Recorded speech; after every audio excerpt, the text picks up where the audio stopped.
sebagai keimanan kita, sebagai salah satu di antara kandungan dari isi keimanan kepada Rasul, kandungan dari isi makna kalimat syahadat yang kedua, beriman kepada Rasul. Kita wajib mempercayai, meyakini bahwasanya ada di antara makhluk-makhluk Allah yang diciptakan oleh Allah Subhanahu wa taala yang bernama malaikat. Para malaikat itu adalah hamba-hamba Allah Subhanahu wa taala yang mulia. Allah Subhanahu wa taala menciptakan mereka dari cahaya. Mereka diciptakan sekaligus dalam jumlah yang sangat banyak, lebih banyak dari jumlah manusia dan jumlah makhluk yang lain. Mereka adalah salah satu di antara bukti dan tanda rahmat Allah Subhanahu wa taala kepada kita semuanya. Allah memberikan tugas kepada para malaikat bukan berarti Allah butuh kepada para malaikat sebagai penolong mereka. Mereka diciptakan oleh Allah Subhanahu wa taala dari cahaya dan tidak disifati dengan jenis kelamin atau tidak berjenis kelamin, tidak seperti manusia. Ada yang berjenis kelamin laki-laki, ada yang berjenis kelamin perempuan, sehingga berkembang biak, beranak pinak. Adapun para malaikat tidak seperti itu. Para malaikat diciptakan oleh Allah Subhanahu wa taala dalam jumlah yang sangat banyak. Allah Subhanahu wa taala menciptakan mereka sekaligus dan tidak seperti manusia atau jin yang diciptakan awalnya. Manusia adalah Adam alaihi salam dan pasangannya adalah Hawa atau istrinya adalah Hawa, kemudian beranak pinak, berkembang biak dan melahirkan keturunan-keturunan. Adapun para malaikat tidak seperti itu, karena para malaikat mereka tidak berjenis kelamin, tidak laki-laki dan tidak perempuan. Mereka adalah makhluk yang Allah Subhanahu wa taala ciptakan dari cahaya. Maka tidak benar jika ada keyakinan atau paham atau ajaran yang mengatakan bahwasanya malaikat itu ada malaikat kecil, anak bayi yang bersayap, atau yang disebut oleh mereka cute angel, malaikat kecil bersayap. Itu adalah bukan seperti itu malaikat, bukan dari kecil, lahirnya kecil kemudian tumbuh dan berkembang biak jadi besar, tidak. Diciptakan oleh Allah dalam bentuknya dari awal sampai nanti mati seperti itu. Ada yang memiliki sayap-sayap yang berjumlah banyak. Ada yang disebutkan memiliki 600 sayap. Satu sayapnya adalah sebesar jarak antara timur dan barat. Itu adalah para malaikat, bukan kecil kemudian tumbuh besar, dewasa, dari bayi kemudian menjadi besar dan dewasa. Tidak seperti manusia, tidak seperti jin. Juga tidak benar keyakinan orang-orang jahiliyah, orang-orang yang musyrik, bahwasanya malaikat itu adalah anak-anak perempuan Allah dan ibunya mereka adalah sarawatul jin atau jin-jin perempuan.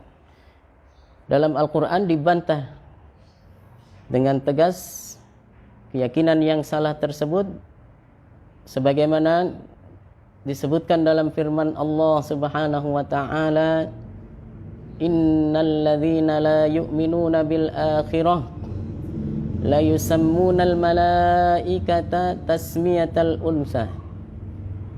Mereka orang-orang yang tidak percaya akan adanya hari kebangkitan, akan adanya akhirat, tidak percaya dengan para nabi-nabi yang diutus oleh Allah Subhanahu wa taala yang menyampaikan tentang adanya hari kebangkitan dan ada kehidupan di akhirat kelak.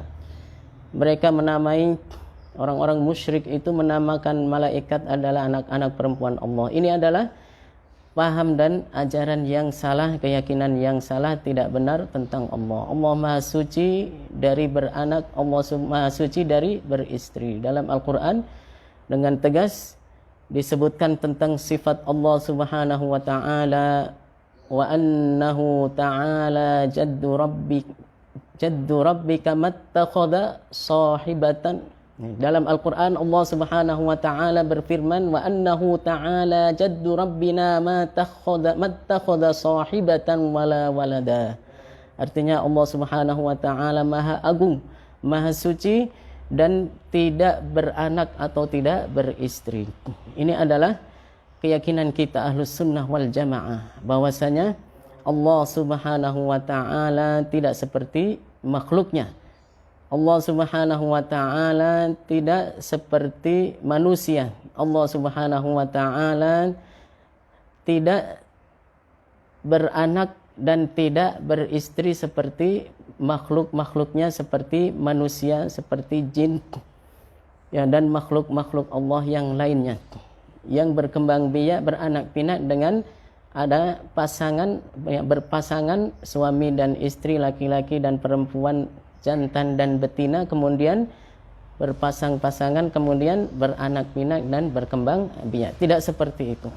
Ya, keyakinan-keyakinan yang seperti itu adalah keyakinan yang salah dan semuanya sudah dijelaskan oleh Nabi kita Muhammad sallallahu alaihi wasallam sebagaimana yang disebutkan dalam Al-Quran, dalam hadis-hadis Rasulullah sallallahu alaihi wasallam tentang kemahasucian Allah Subhanahu wa ta'ala dari menyerupai makhluk-makhluknya. Laisa kamitslihi syai', artinya Allah Subhanahu wa ta'ala tidak seperti apapun dari makhluk-makhluknya, dan tidak ada satupun dari makhluk-makhluknya yang sama seperti Allah Subhanahu wa ta'ala, yang menyerupai Allah Subhanahu wa ta'ala, baik dalam zatnya, sifat-sifatnya, ataupun perbuatan-perbuatannya. Allah Subhanahu wa ta'ala tidak seperti apapun dari makhluk-makhluknya.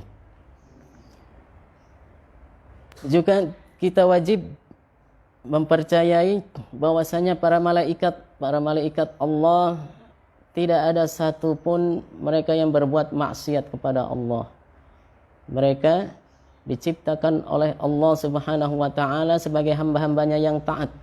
Mereka diberi ikhtiar, bisa memilih, akan tetapi keinginan dan masyiah atau ikhtiar yang ada pada mereka tidak mereka arahkan kecuali hanya untuk berbuat taat kepada Allah Subhanahu wa ta'ala. Maka tadi disebutkan mereka adalah hamba-hamba Allah yang mulia. Tidak ada satupun yang berbuat maksiat kepada Allah Subhanahu wa ta'ala, dan mereka selalu mentaati perintah-perintah Allah Subhanahu wa ta'ala. Ini adalah keyakinan kita tentang para malaikat. Maka cerita yang termasuk Israiliyat dan bukan ajaran Nabi Muhammad sallallahu alaihi wasallam atau ajaran nabi-nabi sebelum Nabi Muhammad tentang Harut dan Marut, bahwasanya mereka itu berbuat maksiat kepada seorang perempuan. Mereka, ya, dalam cerita Israiliyat tersebut disebutkan bahwasanya ada seorang perempuan, kemudian Harut dan Marut ini ingin berzina dengan perempuan itu.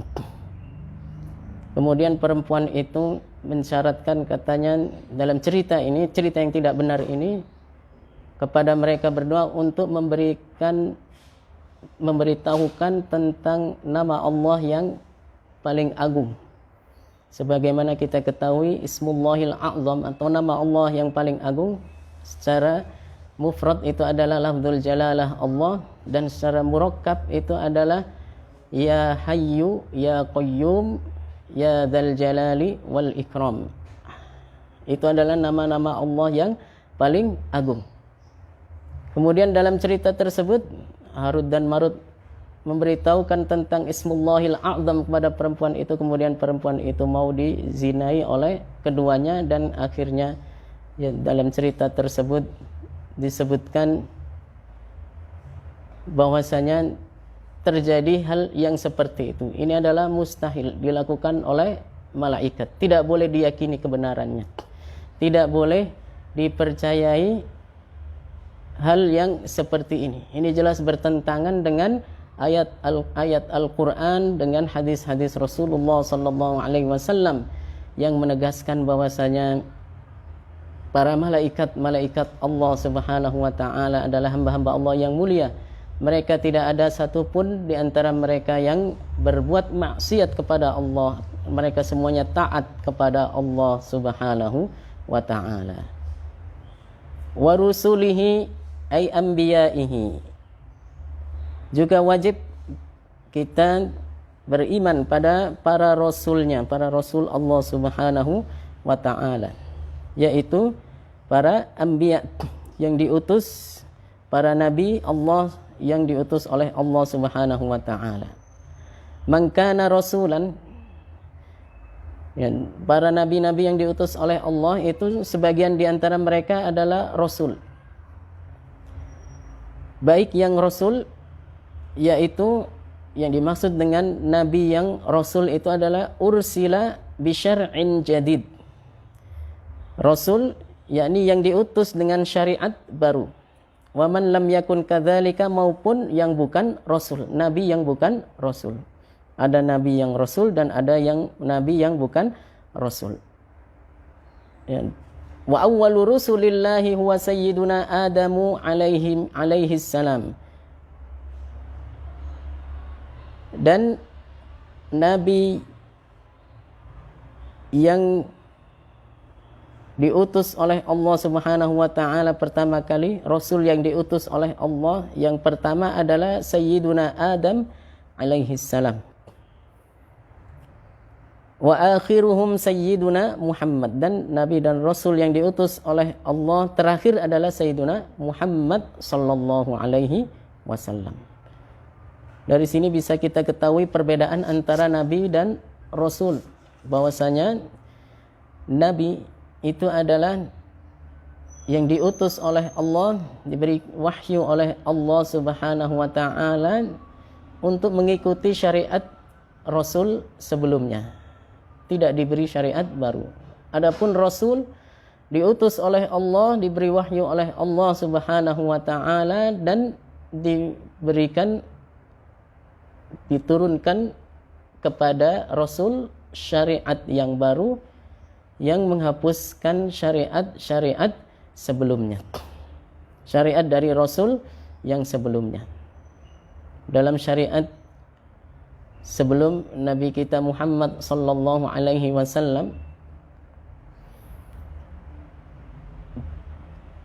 jika ingin mensucikan pakaian yang terkena najis, tidak dengan cara seperti syariat kita, dicuci dengan dibasuh dengan air sehingga menghilangkan najis, maka itu kembali menjadi suci. Adapun dalam syariat Rasul sebelumnya digunting dan dihilangkan dari seluruh bagian tersebut, dari semua pakaian bagian tersebut yang terkena najis, digunting dan dihilangkan. Dalam syariat sebelum Nabi kita Muhammad sallallahu alaihi wasallam, ibadah kepada Allah dilakukan khusus di tempat-tempat tertentu yang disebutkan dalam Al-Quran. Ada namanya sauma'ah, ada namanya bi'ah, dan ada namanya salutah, tempat-tempat ibadah yang khusus. Adapun dalam syariat Nabi kita Muhammad sallallahu alaihi wasallam, kita bisa melaksanakan salat tidak hanya di masjid tapi di semua tempat.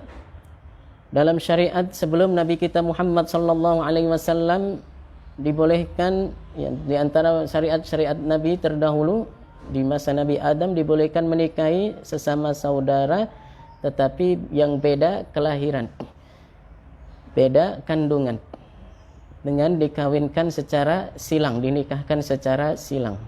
Adapun dalam syariat Nabi setelah Nabi Adam tidak diperbolehkan lagi melakukan pernikahan dengan cara yang seperti itu. Ini adalah contoh-contoh syariat-syariat yang semula disyariatkan dari masa Rasul tertentu, kemudian datang Rasul yang berikutnya menghapuskan syariat tersebut. Ya, ini adalah yang dimaksud bahwasanya Rasul itu adalah diutus oleh Allah dengan syariat baru. Adapun Nabi diutus oleh Allah, diberi wahyu oleh Allah, tapi tidak dengan syariat baru, melainkan mengikuti dan melaksanakan syariat Rasul sebelumnya dan mengajarkan syariat Rasul sebelumnya.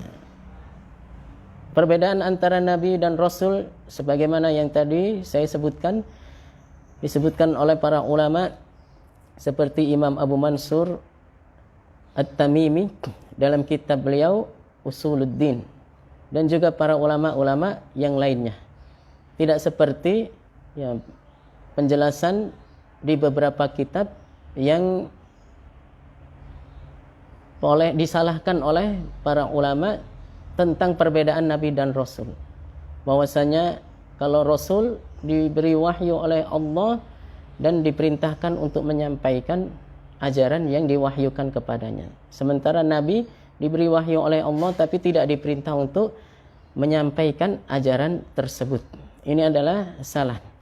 Ya, karena Nabi dan Rasul dalam hal sama-sama diturunkan kepada keduanya wahyu dan diperintah untuk menyampaikan, itu adalah semuanya ya, sama, baik antara Nabi ataupun Rasul. Semuanya diperintah untuk menyampaikan ajaran yang sudah diwahyukan kepada keduanya. Bukan Rasul diperintah untuk menyampaikan, Nabi tidak diperintah untuk menyampaikan, tidak seperti itu. Itu adalah yang penjelasan yang tidak tepat ya, dan tidak sesuai dengan dalil-dalil Al-Quran maupun sunnah dan hadis Rasulullah sallallahu alaihi wasallam. Dalam Al-Quran Allah Subhanahu wa taala berfirman, "Wa ma arsalna min qablika min rasulin wala nabi." Artinya baik Rasul maupun Nabi keduanya sama-sama diutus oleh Allah Subhanahu wa taala, diberi wahyu dan diperintah untuk menyampaikan ajaran yang diwahyukan kepada keduanya. Perbedaannya adalah kalau Nabi diberi wahyu oleh Allah Subhanahu wa taala akan tetapi tidak membawa syariat baru. Adapun kalau Rasul diberi wahyu oleh Allah Subhanahu wa taala dengan membawa syariat baru. Dan bisa jadi seorang nabi atau seorang rasul adalah semasa dengan rasul yang lain yang membawa syariat baru, seperti antara Nabi Musa dengan Nabi Harun.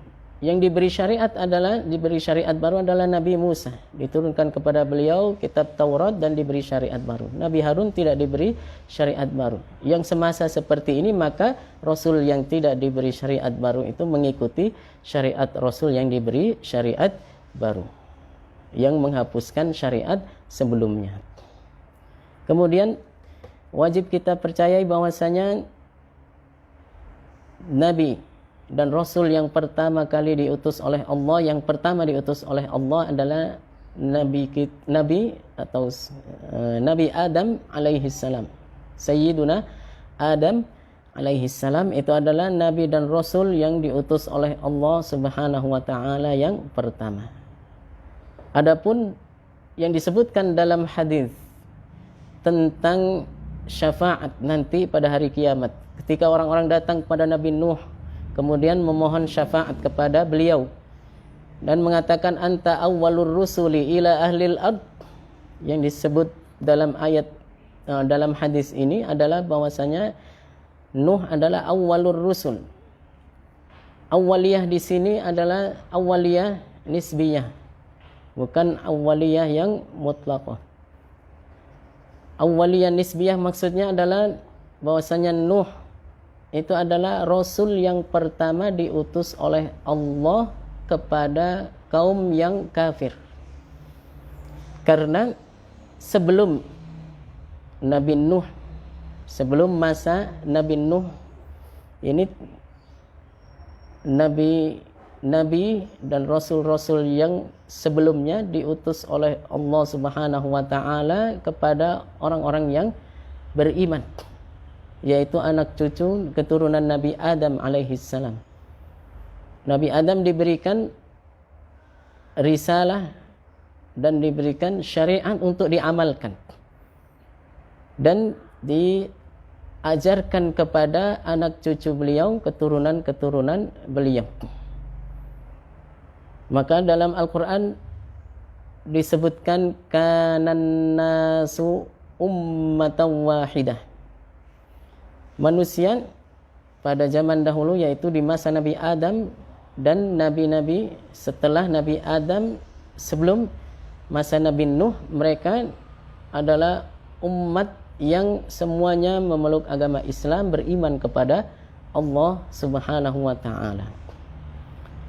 Faba'atsallahu an-nabiyyina mubashshirina wa mundzirin. Kemudian setelah Nabi Idris terjadi kekufuran.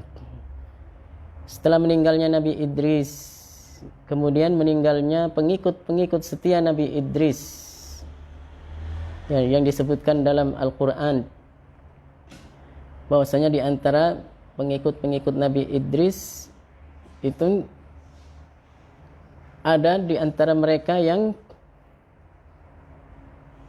setia dan mengamalkan serta mengajarkan ajaran Nabi Idris.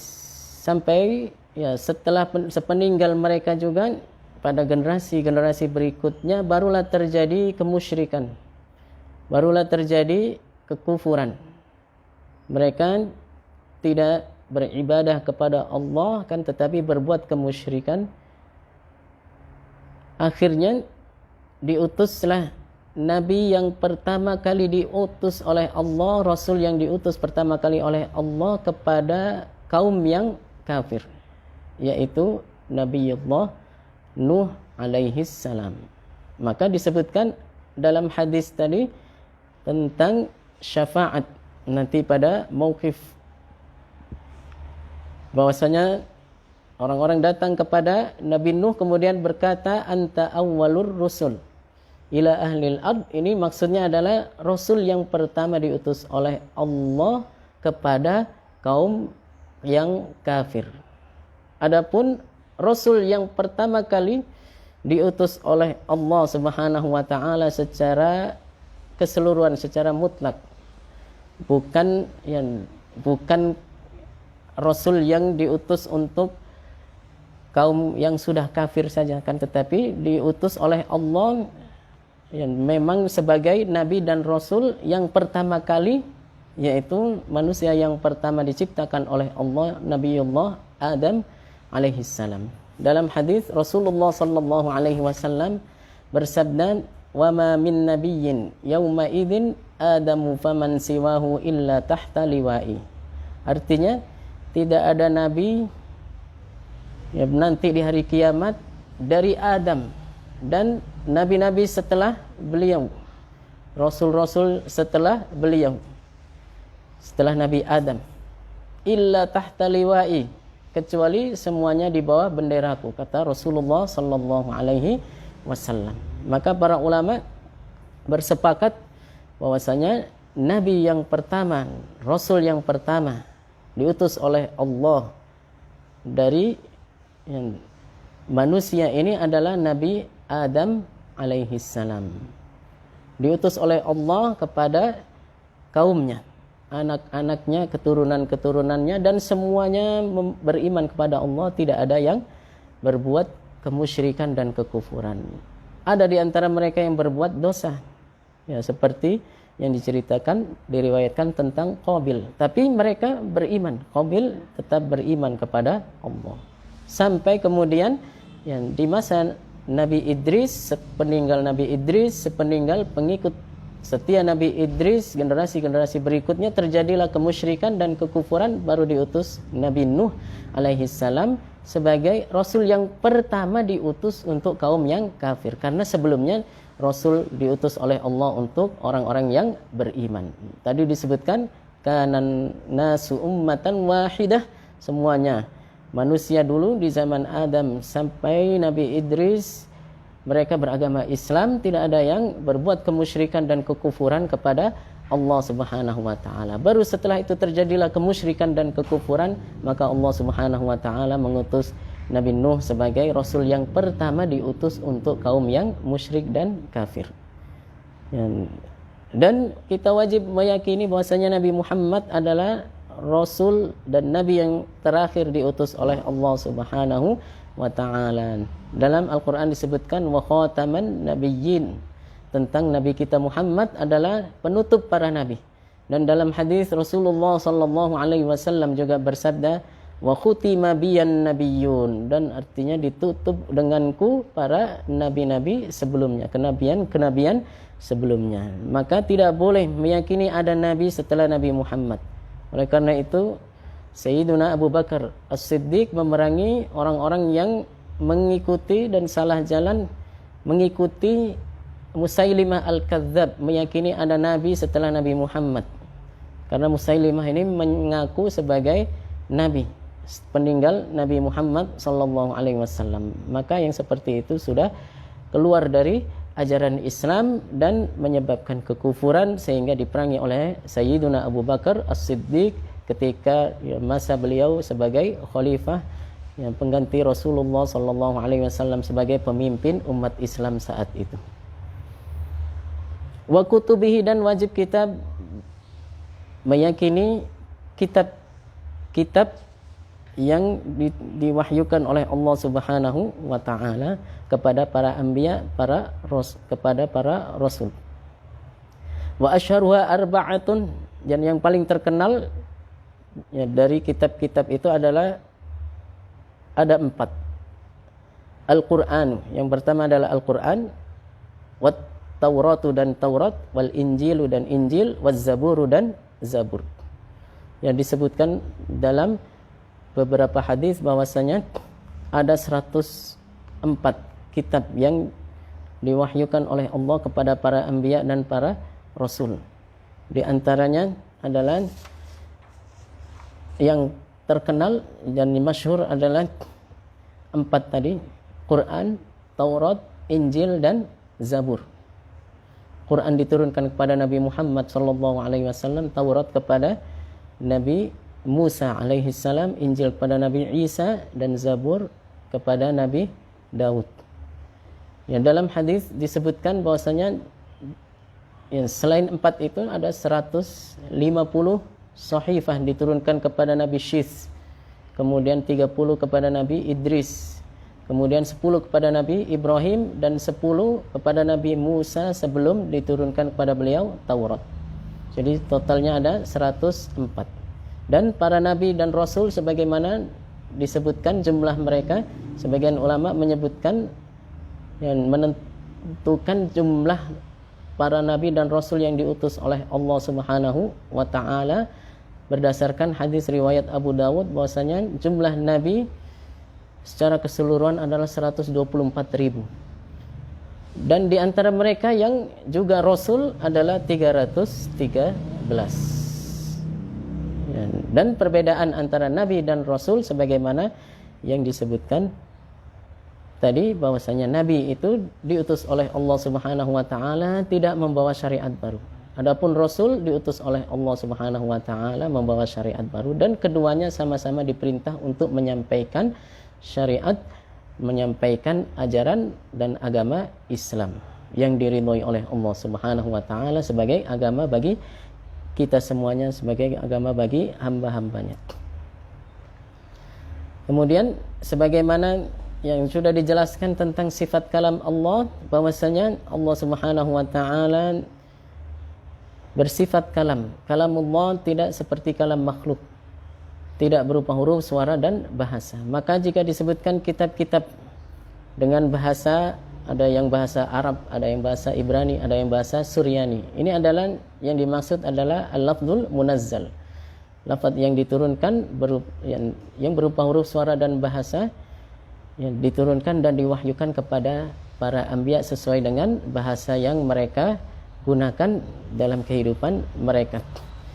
Nabi Muhammad diturunkan kepada beliau Al-Quran berbahasa Arab. Ini adalah lafaz yang munazzal, lafaz yang diturunkan. Adapun ya, kalamullah tidak berupa huruf, suara, dan bahasa. Lafaz yang munazzal, lafaz yang diturunkan kepada para nabi adalah sebagai ungkapan dan ibarah dari kalam Allah yang azali, yang abadi, yang tidak berupa huruf, suara, dan bahasa, yang tidak seperti kalamnya makhluk.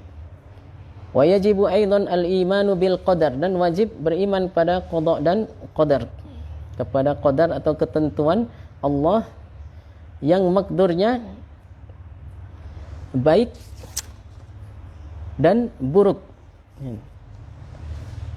Ay al-i'tiqad bi anna kullama yahsulu huwa bi taqdirillahi ta'ala. Kita wajib meyakini bahwasanya segala sesuatu yang terjadi adalah dengan takdir dan ketentuan Allah. Ma'ar ridha bi taqdirihi ta'ala, disertai dengan ridha terhadap ketentuan dan ketetapan Allah tersebut. Wa adamil i'tiradi alaihi, serta tidak menentangnya dalam ketetapannya terhadap perkara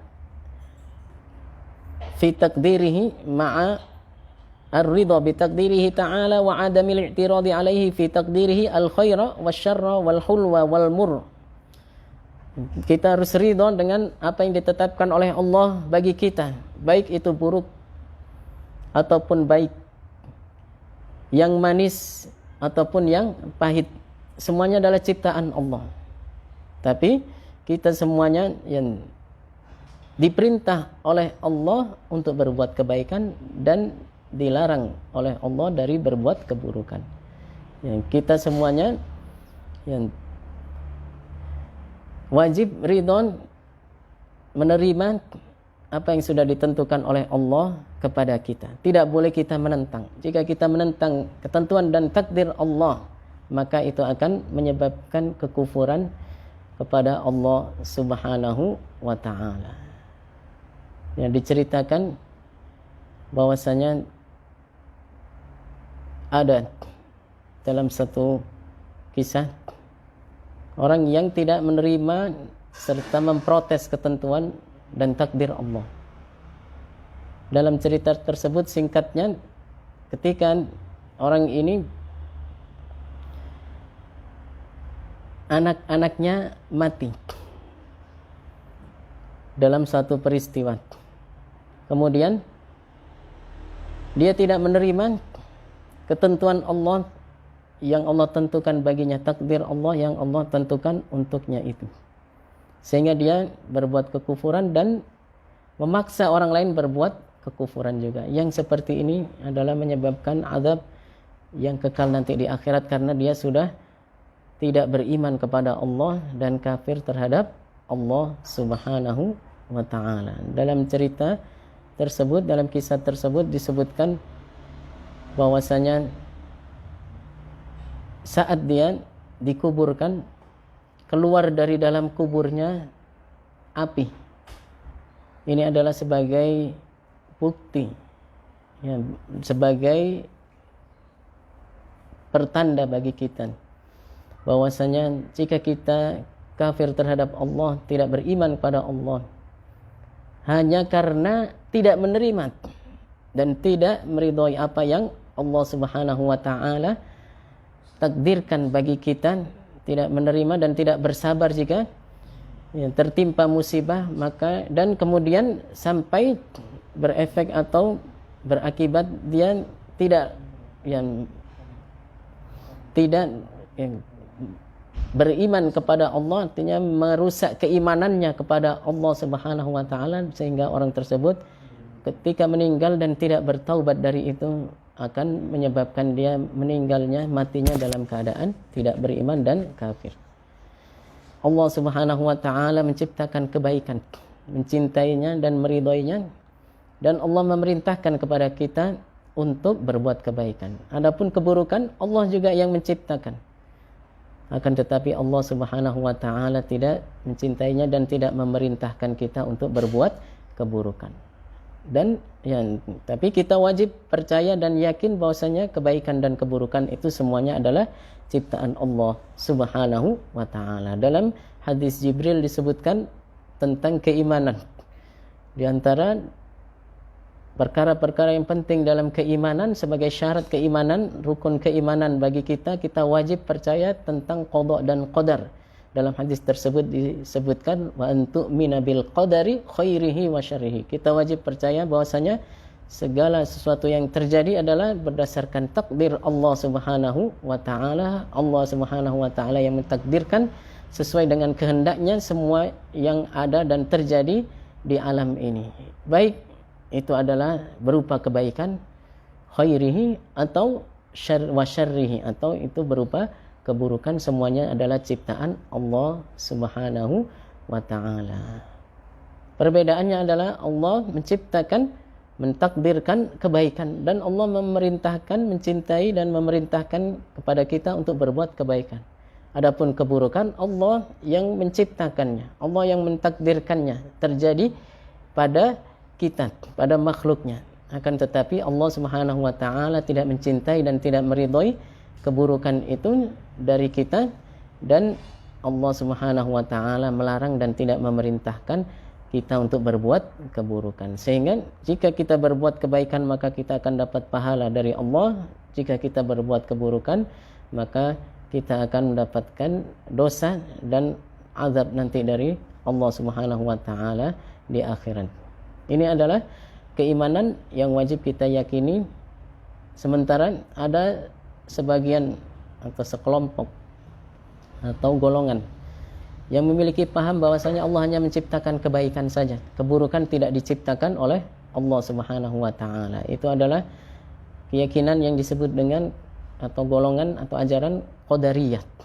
Mereka menolak takdir dan mengatakan bahwasanya manusia menciptakan perbuatannya sendiri. Ini menyalahi ayat-ayat Al-Qur'an dan hadis-hadis Rasulullah sallallahu alaihi wasallam. Sebagaimana tadi disebutkan tentang hadis yang berkaitan dengan dasar-dasar keimanan, di antaranya adalah wa antu'mina bil qadari khairihi wa syarrihi. Dan dalam ayat Al-Qur'an disebutkan firman Allah Subhanahu wa taala, qul a'udzu birabbil falaq min syarri ma khalaq. Ya, katakanlah wahai Muhammad bahwasanya aku berlindung kepada Allah Subhanahu wa taala, Tuhan yang menciptakan subuh, menciptakan waktu subuh. Min syarri ma khalaq, dari keburukan yang Allah ciptakan. Dalam doa yang kita baca saat qunut juga yang disebutkan dalam doa qunut itu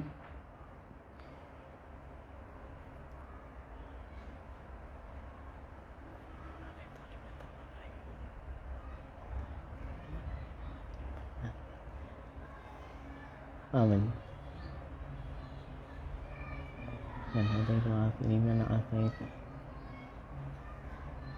Wa qini bi rahmatika syarra ma qadait. Wa qini, dan ya kita memohon perlindungan kepada Allah. Ya Allah, lindungilah aku min syarri ma qadait, dari keburukan yang engkau takdirkan, yang engkau ciptakan.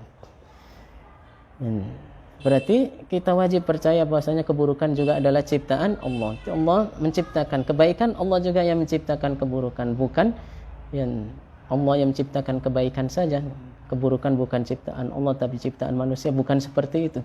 Itu adalah paham qadariyah yang bertentangan dengan ajaran Ahlus Sunnah wal Jamaah. Wa yatadammanul iman khairihi wa syarrihi, yang baik maupun yang buruk. Yahsulu bi taqdirillah, semuanya terjadi karena ketentuan dan penciptaan Allah. Wa khalqihi wa masyiati, dan ya, semuanya diciptakan oleh Allah, terjadi karena penciptaan dan kehendak Allah Subhanahu wa taala. Fama kana minhu khairan nuhibbuhu, maka perkara yang baik kita menyukainya, mencintainya. Wa ma kana minhu syarran nakrahu, jika perkara tersebut buruk maka kita wajib membencinya. Wa yatadammanul imanu bi risalatin nabiy sallallahu alaihi wasallam aidan i'tiqada annahu sallallahu alaihi wasallam khatamun nabiyyin. Wajib juga ya keyakinan di antara makna syahadat yang kedua ini adalah kita wajib meyakini bahwasanya Nabi Muhammad adalah penutup para nabi dan pemimpin seluruh manusia keturunan Adam. Fala nabiyya ba'dahu, tidak ada nabi setelahnya. Wala nasikha li syari'atihi, dan tidak ada yang menghapuskan syariat Nabi Muhammad ini sampai hari kiamat nanti yang berlaku adalah syariat Nabi Muhammad. Nabi Isa yang akan turun karena beliau belum meninggal, yang akan kembali turun nanti menjelang hari kiamat sebagai pertanda dari tanda-tanda kiamat yang kubra. Akan turun tapi tidak mengajarkan syariat baru, tetapi mengikuti syariat Nabi Muhammad sallallahu alaihi wasallam dan mengamalkan syariat Nabi Muhammad. Wa annahu sayyidu waladi Adam ajma'in, dan bahwasanya Nabi Muhammad adalah pemimpin seluruh umat manusia keturunan Adam. Fa huwa afdalu khalqillahi wa a'lahum rutbatan wa manzilatan indallah. Maka Nabi Muhammad ini adalah makhluk Allah yang paling mulia dan paling tinggi derajatnya menurut Allah tabaraka wa taala. Kita sekarang ini yang di hari-hari yang bahagia, kita semuanya sebagai umat Nabi Muhammad memperingati Maulidun Nabi Muhammad sallallahu alaihi wasallam. Yang kemarin tanggal 12 Rabiul Awal kita peringati bersama sebagai Maulid, bagi Maulidnya Nabi Muhammad sallallahu alaihi wasallam.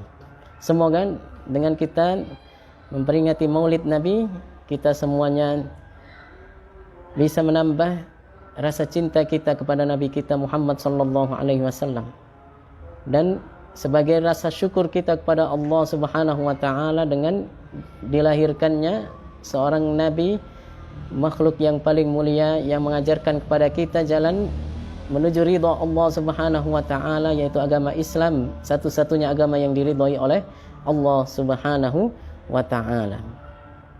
Kita berbahagia karena ini adalah sebagai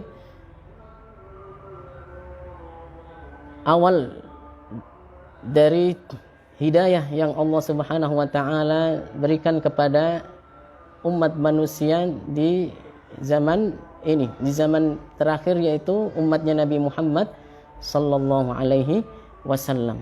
Rasulullah yang membawa hidayah, menyampaikan ajaran kebenaran, menyampaikan agama Islam sebagaimana para anbiya sebelum beliau mengajarkan Islam dengan membawa syariat yang menghapuskan syariat dari nabi-nabi terdahulu, akan tetapi mengajarkan akidah yang sama, bahwasanya tiada Tuhan yang berhak disembah kecuali Allah, dan bahwasanya Allah Subhanahu wa taala tidak serupa dengan makhluk-makhluknya, tidak bertempat, tidak berada di arah. Allah Subhanahu wa taala tidak bersifat seperti sifat-sifat makhluknya, tidak bersifat dengan diam, gerak, warna, tidak bersifat dengan duduk, tidak bersifat dengan bersemayam, tidak bersifat atau tidak berada di suatu tempat atau di suatu arah. Ini adalah keyakinan Nabi kita Muhammad sallallahu alaihi wasallam yang diajarkan oleh beliau kepada kita. Semoga dengan mensyukuri nikmat Allah ini dan mencintai Nabi kita Muhammad sallallahu alaihi wasallam, kita senantiasa bisa mengikuti dan mengamalkan ajaran beliau. Kita semuanya bisa semakin menambah kesempurnaan iman kita, semakin menambah kecintaan kita kepada Nabi Muhammad sallallahu alaihi wasallam, dan semoga kita semuanya bisa senantiasa mengagungkan nama beliau, menjunjung tinggi keagungan beliau, dan kita semuanya senantiasa dijauhkan oleh Allah Subhanahu wa taala dari segala bentuk kekufuran, segala bentuk penistaan terhadap Nabi kita Muhammad sallallahu alaihi wasallam. Semoga mereka yang menistakan, mereka yang mencela, menghina Nabi Muhammad sallallahu alaihi wasallam, baik dengan gambar, karikatur, tulisan atau ucapan, mereka semuanya diberi balasan oleh Allah Subhanahu wa taala baik di dunia maupun nanti di akhirat, karena mereka semuanya yang tidak mengagungkan dan memuliakan serta tidak beriman kepada Nabi dan Rasul yang diutus oleh Allah Subhanahu wa ta'ala. Semoga dengan merayakan dan memperingati maulidnya Nabi Muhammad sallallahu alaihi wasallam menyebabkan nanti kita semuanya mendapatkan syafaat dari beliau fi yaumil qiyamah. Amin ya rabbal alamin. Mari kita tutup pertemuan kita pada kali ini dengan membaca tahlil dan salawat. La ilaha illallah. Allahumma salli ala sayyidina Muhammad wa ala alihi wa sahbihi wa sallim. Rabbi gfirli walil mu'minina wal mu'minat walhamdulillahi rabbil alamin. Wassalamualaikum warahmatullahi wabarakatuh.